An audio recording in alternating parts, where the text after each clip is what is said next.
नमस्कार दोस्तों, मैं Parasnath. Life high study IAS में आपका स्वागत है। दोस्तों, आज हम लोग राजा महेंद्र प्रताप सिंह विश्वविद्यालय अलीगढ़ के बीएड फोर्थ सेमेस्टर एग्जाम 2025-26 जो 14 मई 2026 से एग्जाम होने जा रहा है, उसके लिए पेपर 401 अर्थात अधिगम के लिए आकलन या असेसमेंट फॉर लर्निंग का फुल प्रैक्टिस सेट 8 हल करेंगे। इसके लगभग 105 प्रश्न रहेंगे, तो आप लोग प्रश्नों को पूरा देखिएगा। यहाँ से एग्जाम में सेम टू सेम प्रश्नों के आने की संभावना है।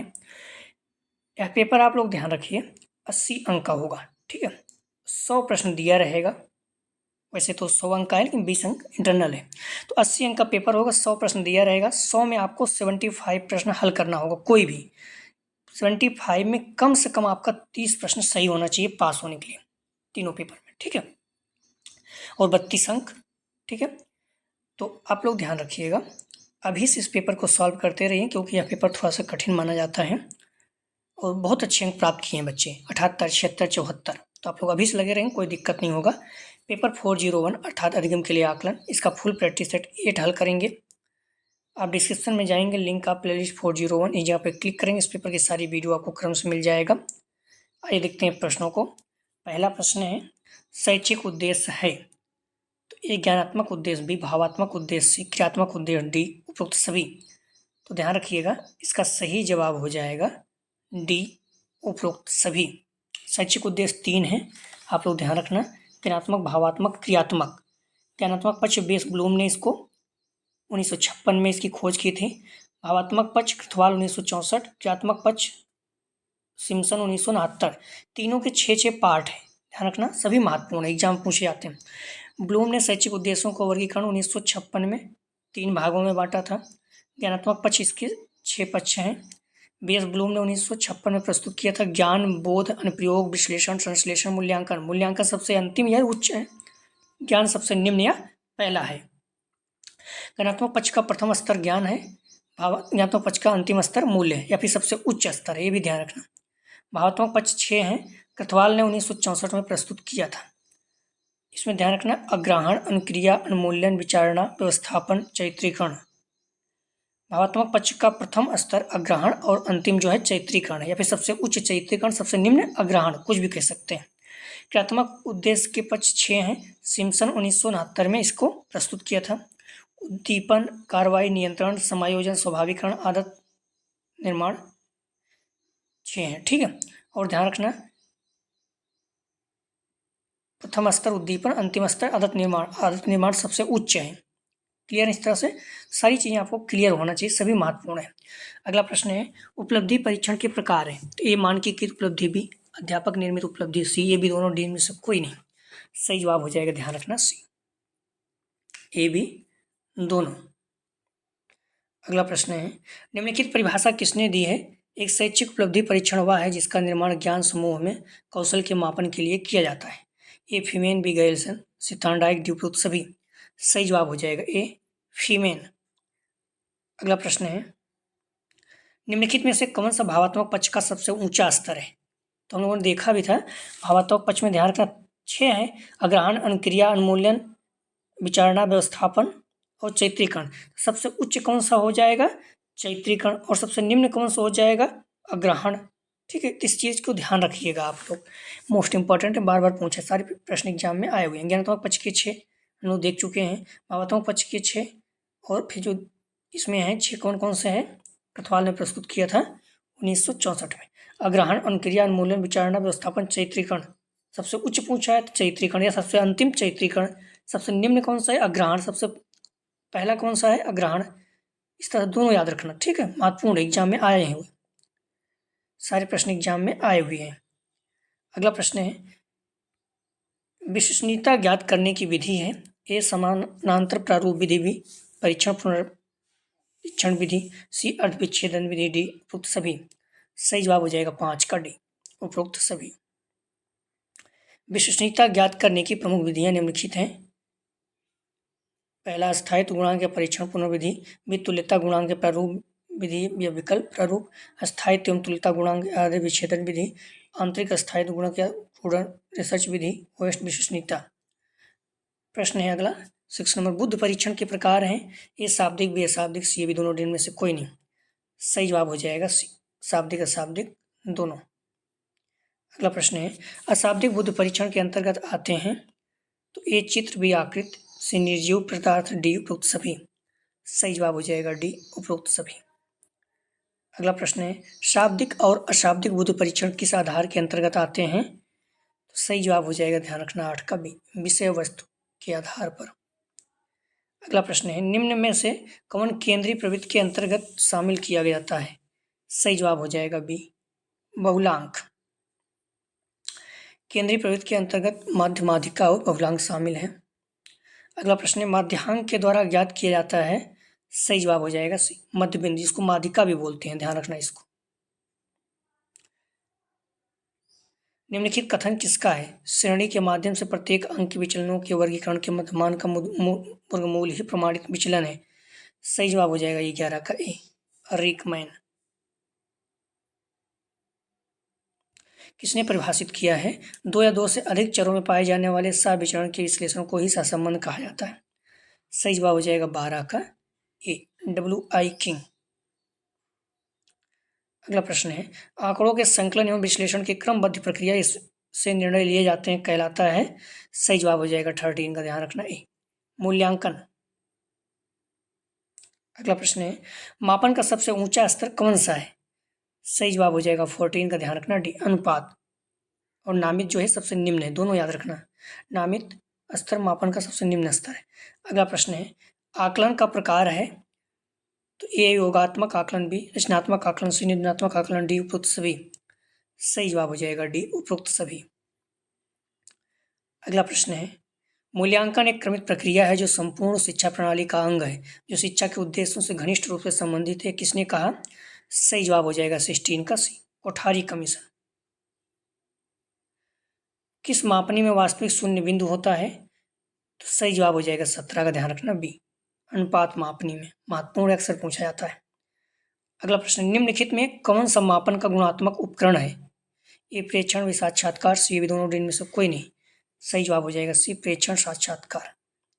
अगला प्रश्न है मापन किन्हीं निश्चित स्वीकृत नियमों के अनुसार वस्तुओं को अंक प्रदान करने की प्रक्रिया है कथन दिया है।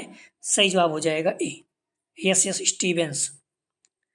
अगला प्रश्न है रचनात्मक मूल्यांकन किया जाता है तो सही जवाब हो जाएगा 20 का, ध्यान रखना शिक्षण अधिगम प्रक्रिया के दौरान। ठीक है, रचनात्मक मूल्यांकन कब किया जाता है शिक्षण अधिगम प्रक्रिया के दौरान। जैसे आपकी क्लास चल रही है आपसे प्रश्न पूछ रहे हैं तो क्या है रचनात्मक मूल्यांकन। और अगर जैसे भी आपका एग्जाम हो रहा है सेमेस्टर या फिर ईयरली तो ये योगात्मक मूल्यांकन है। योगात्मक मूल्यांकन किसी इकाई या क्षेत्र सत्र के अंत में किया जाने वाला मूल्यांकन का तरीका जैसे वार्षिक परीक्षा सेमेस्टर परीक्षा इत्यादि। तो जो आपका एग्जाम हो रहा है योगात्मक है और जो क्लास के दौरान पढ़ाते रहते हैं एग्जाम लेते रहते हैं वो रचनात्मक है। आकलन की विशेषताएं हैं ये अधिगम आवश्यकताओं की जांच भी शैक्षिक सुधार सी शिक्षक मूल्यांकन एवं पूर्ति डी उपरोक्त सभी। सही जवाब हो जाएगा, ध्यान रखना डी उपरोक्त सभी। अगला प्रश्न है शैक्षिक उद्देश्यों का वर्गीकरण किसने प्रस्तुत किया। सही जवाब हो जाएगा 22 का सी ब्लूम ने।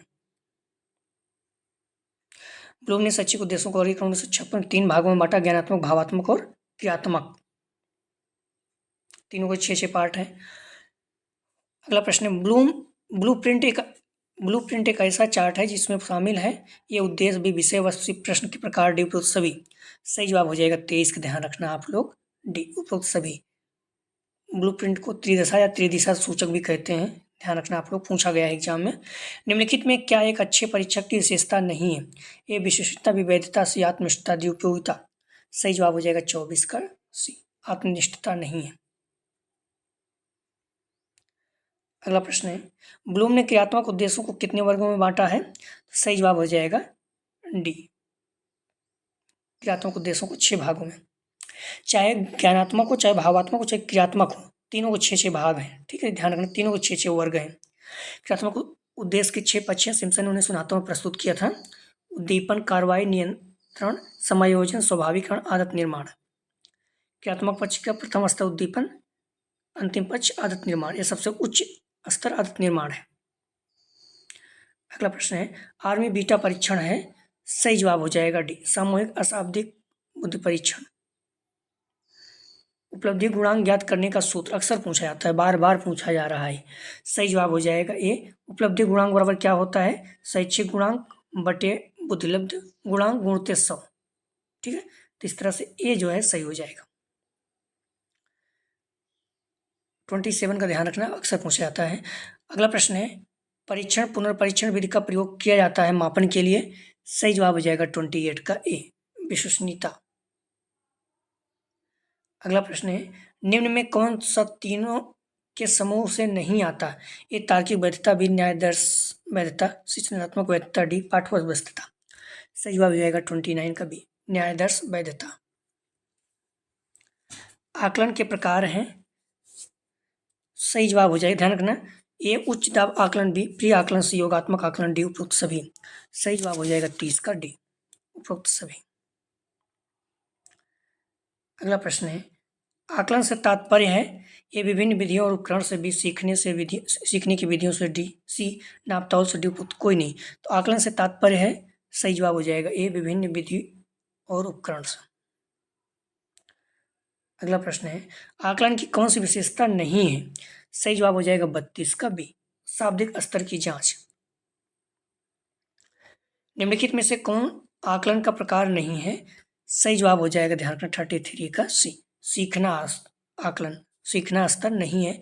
शाब्दिक या स्तर मापनी, क्रमित अंतराल मापनी, ये सब क्या है? आकलन के प्रकार है, लेकिन सीखना स्तर नहीं है। आकलन प्रमाण के 4 प्रकार हैं, नामित, क्रमित, अंतराल और अनुपात। अनुपात स्तर सबसे उच्च, नामित स्तर सबसे निम्न, बार बार पूछा जाता है। अगला प्रश्न है, यह परिभाषा किसने दी है? मूल्यांकन एक ऐसी प्रक्रिया है जिससे सही ढंग से किसी वस्तु का मापन किया जा सकता है। सही जवाब हो जाएगा 34 का ए, गुड्स ने। कथन इतना ज़्यादा है कि नहीं याद कर सकते हैं, जो आए हुए हैं उसको जरूर याद रखें। अगला प्रश्न है, आकलन मापन व मूल्यांकन से संबंध है। ए एक दूसरे के पूरक, बी तीनों एक दूसरे के विरोधी, सी तीनों में कोई संबंध नहीं, डी उपरोक्त सभी। आकलन मापन मूल्यांकन में क्या संबंध है? सही जवाब हो जाएगा ए, तीनों एक दूसरे के पूरक है, तीनों दूसरे से संबंधित है। अगला प्रश्न है, मापन का संबंध है। सही जवाब हो जाएगा 36 का सी, संख्या और मात्रा दोनों से। अगला प्रश्न है, किसका प्रयोग व्यक्ति के अचेतन मन को मापने हेतु किया जाता है? ए समाज मिति, बी प्रक्षेपी, सी संचयी, डी उपरोक्त सभी। सही जवाब हो जाएगा 37 का बी, प्रक्षेपी तकनीक। अगला प्रश्न है, आकलन के उपकरण है। ए अवलोकन, बी साक्षात्कार, सी निर्धारण मापने, डी उपरोक्त सभी। सही जवाब हो जाएगा 38 का, ध्यान रखना, डी उपरोक्त सभी। हम लोग 6 बजे प्रैक्टिस सेट हल करते हैं, 6 बजे आप लोग आ जाएं और सारे प्रश्न महत्वपूर्ण, अगर आप लोग जुड़े रहेंगे निश्चित रूप से आप लोगों को बहुत अच्छा अंक आएगा। नॉर्मली आपके 85 प्लस तो बन ही जाते हैं, अगर आप मेहनत करेंगे तो 90 प्लस भी बन जाएंगे। 91, 92, 93, 94, 95% तक बच्चों बनाए हुए हैं। ठीक है, तो आप लोग कुछ करना नहीं है, सारे प्रश्नों को आप अच्छे से तैयार कर लीजिए, अभी समय है, रट डालिए, खासकर 401 तो अच्छे से तैयार कर लीजिए, क्योंकि एग्जाम टाइम में तैयार करना मुश्किल होता है, तो कठिन माना जाता है। बच्चों को इसमें भी 80 में 78, 76, 74 अंक आया हुआ है, तो आप लोग मेहनत करेंगे निश्चित रूप से बहुत अच्छे अंक आएंगे। अगला प्रश्न है, निम्नलिखित में से कौन आकलन का उपकरण नहीं है? सही जवाब हो जाएगा सूचना। अगला प्रश्न है, संचयी अभिलेख की आवश्यकता होती है। सही जवाब हो जाएगा बी, विद्यालय तथा कार्यालयों में। अगला प्रश्न है, उत्तम उपकरण की कसौटियां हैं। ए व्यवहारिक कसौटी, बी तकनीकी कसौटी, सी ये भी दोनों, डी में से कोई नहीं। सही जवाब हो जाएगा सी, व्यवहारिक और तकनीकी दोनों कसौटी। अगला प्रश्न है, मितव्ययिता उत्तम उपकरण की किस कसौटी के अंतर्गत आता है? सही जवाब हो जाएगा ए, व्यवहारिक कसौटी। अगला प्रश्न है, उपकरण द्वारा अपने लक्ष्य की पूर्ति करना किसके अंतर्गत आता है? सही जवाब हो जाएगा सी, वस्तुनिष्ठता। अगला प्रश्न है, वस्तुनिष्ठ परीक्षण के गुण हैं।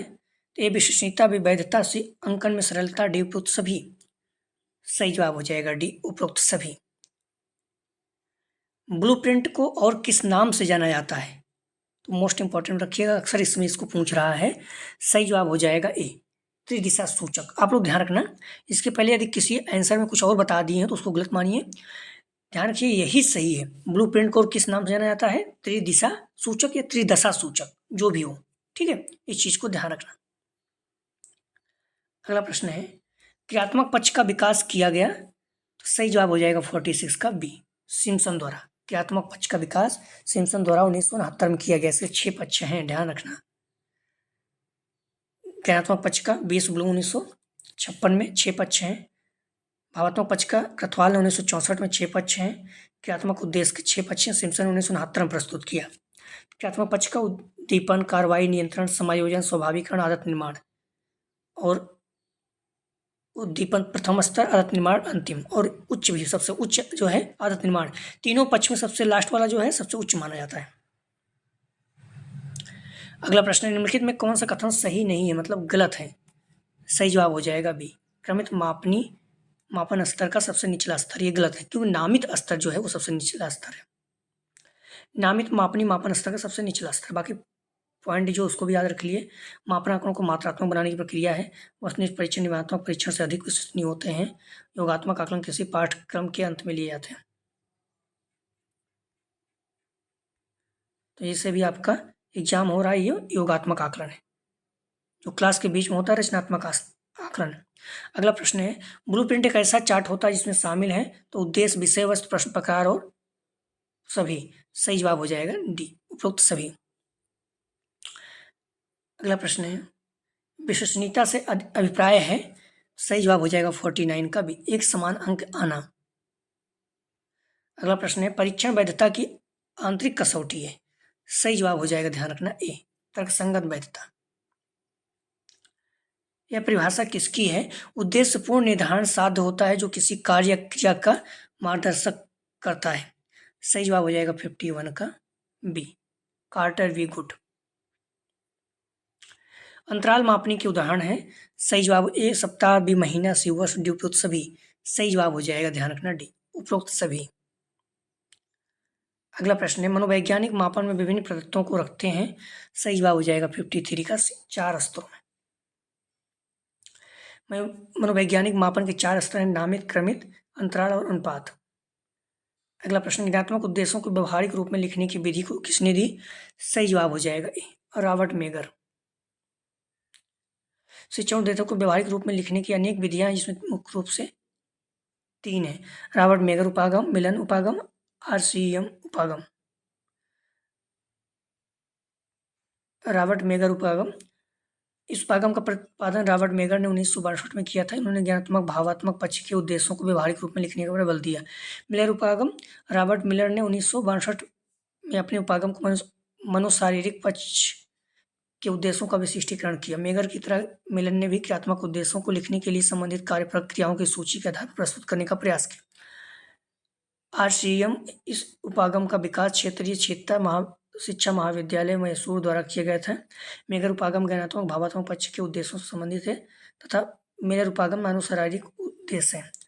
RCM उपागम में कार्य सूचक क्रियाओं के स्थान पर मानसिक प्रक्रियाएं अथवा मानसिक योग्यताएं नाम दिया गया है। अगला प्रश्न है, सहसंबंध गुणांक ज्ञात किया जाता है। मोस्ट इंपॉर्टेंट में रखिएगा, हर बार लगभग पूछा जाता है। सी, -1 से +1 के बीच में। मूल्य प्राप्तांकों को स्टैंड प्राप्तांकों में परिवर्तन करने का सर्वप्रथम प्रयास किसने किया? सही जवाब हो जाएगा 56 का बी, रेमंड वी कैटल। अगला प्रश्न है, प्रथम सबल बुद्ध परीक्षण किसने बनाया? सही जवाब हो जाएगा बी, बिने ने 1912 में। अगला प्रश्न है, उपलब्धि परीक्षण मापन करते हैं।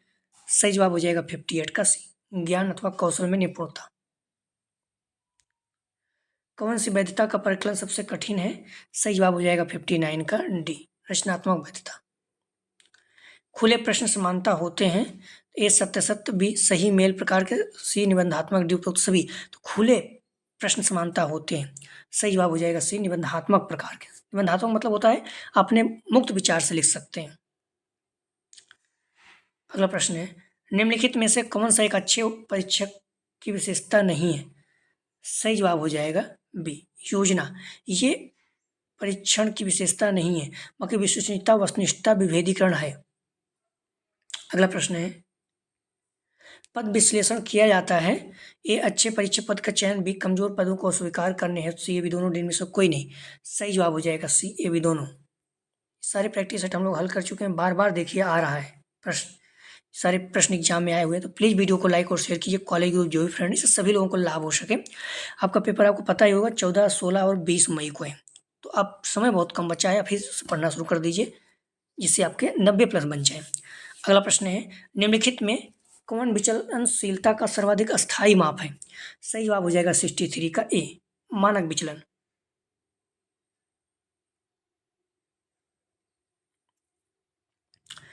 अगला प्रश्न है, यदि किसी समांतर माध्य 20 तथा माध्यिका 25 है तो उसका बहुलक क्या होगा? तो ध्यान रखना, बहुलक बराबर क्या होता है? 3 माध्यिका माइनस 2 समांतर माध्य। तो माध्यिका कितना दिया गया है?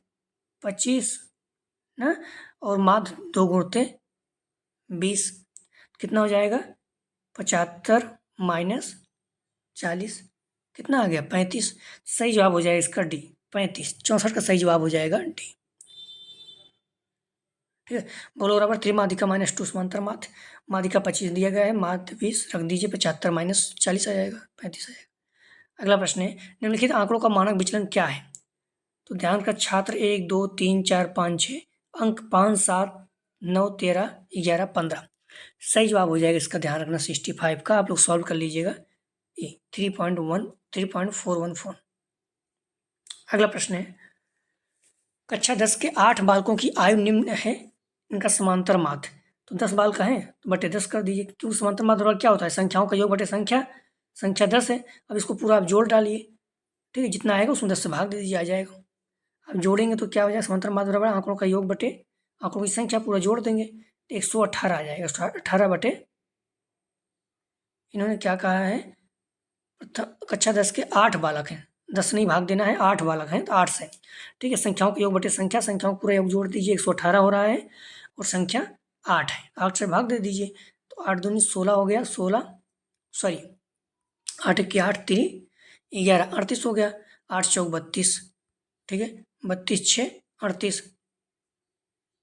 8 7 56, 14.7 आसपास आ जाएगा, ठीक है, 14.7 आ जाएगा, जो कि इसमें है नहीं 75, इसलिए इसका सही जवाब हो जाएगा डी। हम लोग 14 मान सकते हैं, 5 से कम होता तो, लेकिन विकल्प डी दिया गया तो हम लोग डी मानेंगे। अगला प्रश्न है, निम्नलिखित आंकड़ों का माध्यांक है, माध्यांक मतलब माध्यिका, तो इसको अवरोही अवरोही क्रम में पहले सजा लीजिए। अवरोही क्रम मतलब बढ़ते हुए क्रम में, 1 2 3 4 जैसे। अवरोही क्रम मतलब घटते हुए क्रम में, 9 8 7 इस तरह से, ठीक है। तो देखिए विषम एक सम है, तो 1 2 3 4 5 6 7 8 9, 9 है, विषम है। तो विषम रहता तो क्या होता है? 1 + 1 n + 1 अपान 2वां पद। तो इसमें कितना हो जाएगा पूरा? अगर आप देखेंगे तो 9 है, 9 1 10 हो जाएगा, 10/2 अर्थात 5वां पद हो जाएगा। तो अगर आप इसको अवरोही क्रम में सजाएंगे तो क्या हो जाएगा? 2 2 2 3 बार है, 2 4 5 7 9 10 12, पाँचवा 3 4 5, पाँचवा 5 है, अर्थात 67 का सही जवाब हो जाएगा, ध्यान रखना बी, 5 उत्तर। जब पदों की संख्या विषम है तो माध्यिका बराबर क्या होता है? n + 1 अपान 2वां पद। सम रहता है तो n अपान 2वां पद प्लस n अपान 2 + 1वां पद बटे पूरे का 2 होता है। और वही क्रम में इसको व्यवस्थित कर लीजिए, ठीक है, छोटे से बड़े में। ये पदों की संख्या विषम है तो सूत्र ये है, फिर 9 + 1 अपान 2 मतलब 5वां पद 5 हो जाएगा। 68 ध्यान रखना, मोस्ट इंपॉर्टेंट, बार बार पूछा जाता है। निम्नलिखित में कौन सा सूत्र सही नहीं है? सही जवाब हो जाएगा 68 का, ध्यान रखना आप लोग डी, रो बराबर 1 - 6 सिग्मा डी स्क्वायर अपान n इंटू n - 1, ये गलत है, बाकी तीनों सही है, ठीक है। अब फिर रो बराबर सूत्र क्या होता है? 1 - 6 सिग्मा डी स्क्वायर अपान n स्क्वायर -1 होता है, ठीक है। यहाँ क्या किया है इसने? यहाँ स्क्वायर रहना चाहिए। स्टेन 9 प्राप्तांक का प्रसार होता है, तो आप लोग ध्यान रखना, 9 अगर है तो 9, स्टेन है तो 10, 10 मतलब 10, ऐसे याद रखिए ना। स्टेन 9 प्राप्तांक का प्रसार होता है तो 69 का सही जवाब हो जाएगा ए, 1 से 9 तक, और स्टेन होता तो 1 से 10 तक, दोनों आ चुका है एग्जाम में। निम्नलिखित में से कौन सा माध्य माध्यिका और बहुलक के बीच सही संबंध है? सही जवाब हो जाएगा सी, 3 माध्यिका बराबर बहुलक प्लस 2 माध्य, या फिर बहुलक बराबर 3 माध्यिका माइनस 2 माध्य। अगला प्रश्न है, टी स्कोर का सही सूत्र है, तो सही जवाब हो जाएगा D 10 X minus M upon sigma plus 50, या फिर कभी कोई 50 प्लस ये चीज़ कर देगा ना, तो आप लोग ध्यान रखना, ऐसे भी हो सकता है। डी इसका सही जवाब। अगला प्रश्न है, निम्नलिखित में कौन विचलनशीलता का सर्वाधिक अस्थायी माप है? सही जवाब हो जाएगा 72 का ए, मानक विचलन। अगला प्रश्न है, परीक्षण वर्गीकरण के प्रकार हैं? सही जवाब हो जाएगा 73 का ए, 2। परीक्षण वर्गीकरण के मुख्य रूप से 2 प्रकार हैं, व्यक्तिगत परीक्षण और सामूहिक परीक्षण। व्यक्तिगत ये परीक्षण एक समय में केवल एक व्यक्ति पर ही प्रसारित किया जाता है। सामूहिक वाला ये परीक्षण एक समय में कई व्यक्तियों पर प्रशासित किया जाता है। अगला प्रश्न है, लघु रीत से मानक विचलन का सूत्र है?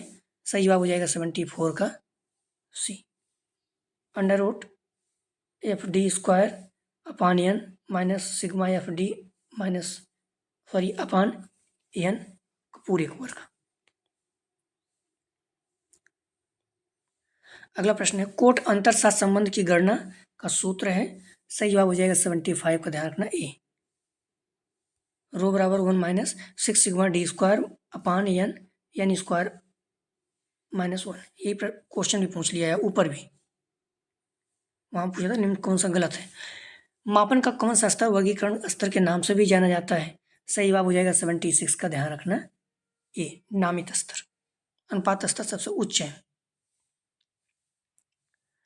थर्मामीटर किस प्रकार की मापनी है? सही जवाब हो जाएगा सी, अंतराल मापनी। अगला प्रश्न है, निम्न में क्या मापन का कार्य है? सही जवाब हो जाएगा 78 का डी, वर्गीकरण पूर्व कथन निदान सभी। करीब 105 प्रश्नों को आप लोग पूरा देखिएगा। वर्ष के अंत में अगली कक्षा में प्रोन्नत हेतु कौन सा आकलन किया था, हम लोग देख भी चुके हैं, जैसे सेमेस्टर एग्जाम वार्षिक एग्जाम है तो कौन सा आकलन किया जाता है? तो सही जवाब हो जाएगा बी, योगात्मक। और क्लास में जो चलती रहती है, क्लास पूछते हैं उसमें रचनात्मक। अगला प्रश्न है, किसने कहा जो कुछ भी अस्तित्वमय है उसका अस्तित्व कुछ परिणाम में होता है? सही जवाब हो जाएगा ए, थॉर्नडाइक। स्पीयरमैन के साथ संबंध का प्रयोग निम्न में किस मापनी पर किया जाता है? सही जवाब हो जाएगा 81 का बी, क्रमित मापनी। अगला प्रश्न है, निम्नलिखित में कौन वस्तुनिष्ठ प्रश्न का उदाहरण है? सही जवाब हो जाएगा 82 का डी, उपरोक्त सभी सत्य असत्य रिक्त स्थानों के पूर्व बहुविकल्पी प्रश्न। प्रश्नावली है तो सही जवाब हो जाएगा 83 का सी, डेटा संग्रहण के लिए उपकरण। अर्धविपाटन विधि का संबंध है? सही जवाब हो जाएगा 84 का ए, विश्वसनीयता से।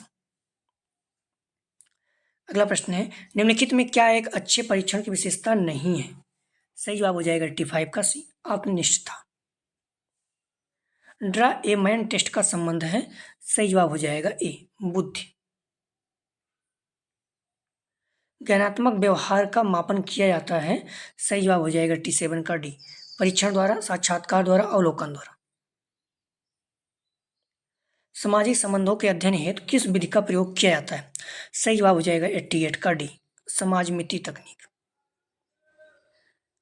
IQ है तो सही जवाब हो जाएगा, मोस्ट इंपॉर्टेंट रखिएगा, मानसिक आयु बटे वास्तविक आयु गुणित 100, या फिर MA अपान CA गुणित 100, या फिर मेंटल एज अपान क्रॉनिकल एज गुणित 100। 89 का ए सही जवाब है। अगला प्रश्न है, सृजनात्मकता का संबंध है? तो ए अभिसारी चिंतन, बी अपसारी चिंतन, सी बहु अधिक सोचना, डी उपरोक्त सभी। सही जवाब हो जाएगा बी, अपसारी चिंतन। निम्नलिखित में कौन वस्तुनिष्ठ प्रश्न का उदाहरण है? सही जवाब हो जाएगा 91 का बी, सत्य असत्य। वस्तुनिष्ठ ऑब्जेक्टिव टाइप से, बाकी निबंध लिखित होता है, देह उत्तरी प्रश्न भी लिखित होता है। रोरसा स्याही धब्बा परीक्षण में कुल कितने कार्ड होते हैं? सही जवाब हो जाएगा 92 का सी, 10। प्रसंगात्मक बोध परीक्षण का निर्माण किसने किया? सही जवाब हो जाएगा 93 का ए, मरे एवं मॉर्गन। कौन सा कारक बुद्ध को प्रभावित करता है? सही जवाब ए, वंशानुक्रम, बी उम्र, सी वातावरण, डी उपरोक्त सभी। सही जवाब हो जाएगा डी, उपरोक्त सभी। बिने साइमन बुद्ध परीक्षण है? सही जवाब हो जाएगा ए, वैयक्तिक शाब्दिक परीक्षण। बुद्ध व्यक्ति की क्षमताओं का समुच्चय है जो उसको उद्देश्यपूर्ण कार्य करने, विवेकशील चिंतन एवं पर्यावरण से प्रभावपूर्ण समायोजन करने में सहायक है। यह कथन किसने कहा है? सही जवाब हो जाएगा सी, वेशलर का। विश्वसनीयता एक अनिवार्य शर्त है? सही जवाब हो जाएगा 97 का सी, वैधता हेतु। निम्नलिखित में कौन एक विधि परीक्षण के पदों की गुणवत्ता के मूल्यांकन हेतु प्रयोग की जाती है? सही जवाब हो जाएगा 98 का, ध्यान रखना, विषय वस्तु विश्लेषण। मानकीकृत परीक्षण की दो अत्यधिक आवश्यक विशेषताएं क्या है? सही जवाब हो जाएगा 99 का, ध्यान रखना सी, विश्वसनीयता एवं वैधता। निम्नलिखित में कौन अध्यापक निर्मित परीक्षण का लक्षण नहीं है? सही जवाब हो जाएगा डी, मानक, वस्तुनिष्ठता, विश्वसनीयता, वैधता है। अगला प्रश्न है, किसी परीक्षण का स्वसंबंध कहलाता है? सही जवाब हो जाएगा सी, विश्वसनीयता गुणांक। यदि कोई परीक्षण वैध है तो वह सही जवाब हो जाएगा ए, विश्वसनीय अवश्य होगा। निर्णयात्मक परीक्षण महत्व देता है? सही जवाब हो जाएगा सी, सही उत्तर को, गलत उत्तर को। कौन सा केंद्रीय प्रवृत्ति का सबसे सामान्य माप है? सही जवाब हो जाएगा, ध्यान रखना, ए, माध्य। अगला प्रश्न है, निम्नलिखित में कौन सर्वाधिक अस्थायी केंद्रीय प्रवृत्ति की माप है? सही जवाब हो जाएगा ए, माध्य। तो आप लोग डिस्क्रिप्शन में जाएंगे, लिंक का प्लेलिस्ट 401 दिया गया है, जहाँ पे क्लिक करेंगे उस पर सारी वीडियो क्रम्स मिल जाएगा, या फिर आप डायरेक्ट प्लेलिस्ट में जाकर भी देख सकते हैं। अगला जो प्रैक्टिस सेट करेंगे 9, तो प्लीज़ आप लोग वीडियो को लाइक और शेयर कीजिए, जिससे सभी लोगों को लाभ हो सके। अगर आप जुड़े रहेंगे निश्चित रूप से आपके बहुत अच्छे अंक आएंगे। कोई प्रश्न में अगर दिक्कत है तो आप लोग कमेंट सेक्शन में बता सकते हैं, फिर से चेक करेंगे। वीडियो देखने के लिए धन्यवाद दोस्तों।